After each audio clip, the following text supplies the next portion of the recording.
തിരുവനന്തപുരത്തെ സെക്രട്ടേറിയറ്റിൻ്റെ കുറച്ചപ്പുറത്താണല്ലോ മൃഗശാല. അപ്പോൾ മൃഗശാലയിൽ നിന്ന് 2 സിംഹങ്ങൾ ചാടിപ്പോയി. അപ്പോൾ ഒരുത്തൻ നേരെ ചാല മാർക്കറ്റിൽ പോയി, അവിടെ പോയി ബഹളമൊക്കെ ഉണ്ടാക്കി. അപ്പോൾ തന്നെ അവന് തൂക്കിയെടുത്ത് കൊട്ടയ്ക്ക് ഊരി അകത്താക്കി. അവൻ തിരിച്ചു പോയി.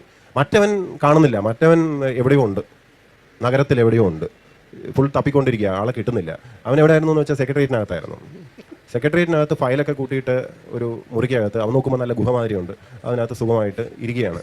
അതിലെ എല്ലാ ദിവസവും അതിലേ പോകുന്ന ഒരു ഡെപ്യൂട്ടി സെക്രട്ടറി, ഒരു അണ്ടർ സെക്രട്ടറി, ഇവരിങ്ങനെ തട്ടിക്കൊണ്ടിരിക്കുന്നു, ചാപ്പാടടിക്കുന്നു, കുഴപ്പമില്ല. അങ്ങനെ ഇരിക്കുക ഒരു സ്പെഷ്യൽ സെക്രട്ടറി വരെ അടിച്ച് തിന്നു എന്നാണ് പറയുന്നത്. Nobody missed anybody. ആർക്കും ഒരു സിസ്റ്റം വളരെ സ്മൂത്തായിട്ട് ഓടിക്കൊണ്ടിരിക്കുകയാണ്. അങ്ങനെ കുറച്ച് സെക്രട്ടറിയും അണ്ടർ സെക്രട്ടറിയൊക്കെ കാണാതായെന്നൊക്കെ ഇരിക്കും. അതുകൊണ്ടൊന്നും സിസ്റ്റം തകരാൻ പോകുന്നില്ല, സിസ്റ്റം മുമ്പോട്ട് തന്നെ പോകുന്നു. സിംഹം അതിനകത്ത് സുഖമായി അങ്ങനെ ഇരിക്കുന്നു.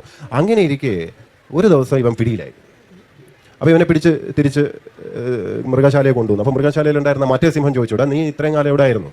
അതുകൊണ്ട് ഞാൻ ഇവിടെ ഇങ്ങനെ സുഖമായിട്ടൊക്കെ ഇരിക്കും, പിന്നെ നീ എന്താ അവസാനം പിടിയിലായത്? എനിക്കൊരു അബദ്ധം പറ്റി.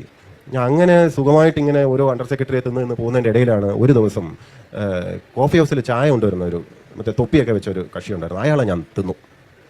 അതോടെ സെക്രട്ടറിയേറ്റ് ആകെ പ്രശ്നമായി. ചായ കിട്ടുന്നില്ല, മീറ്റിങ്ങിൽ കാപ്പി കിട്ടുന്നില്ല, ബിസ്ക്കറ്റ് കിട്ടുന്നില്ല, വലിയ പ്രശ്നമായി. അവർ അവിടെയൊക്കെ തപ്പി, അങ്ങനെ എന്നെ പൊക്കി. അങ്ങനെ ഞാൻ തിരിച്ചെത്തി. പറഞ്ഞു വന്നതെന്ന് പറഞ്ഞാൽ സെക്രട്ടേറിയറ്റ് ഇങ്ങനെയൊക്കെയാണ്, നമ്മൾ സിസ്റ്റം ഇങ്ങനെയാണ്. ഒന്നുകിൽ അവരുടെ ചായ, ബിസ്ക്കറ്റ്, മീറ്റിംഗ് ഇതെന്തെങ്കിലും ബാധിക്കണം, അല്ലെങ്കിൽ അവരുടെ ഈ എന്താ പറയുക പേ, സാലറി, TA, DA അങ്ങനത്തെ എന്തെങ്കിലുമൊക്കെ ബാധിക്കണം. അപ്പോൾ ഉണർന്ന് പ്രവർത്തിക്കും. This is the system.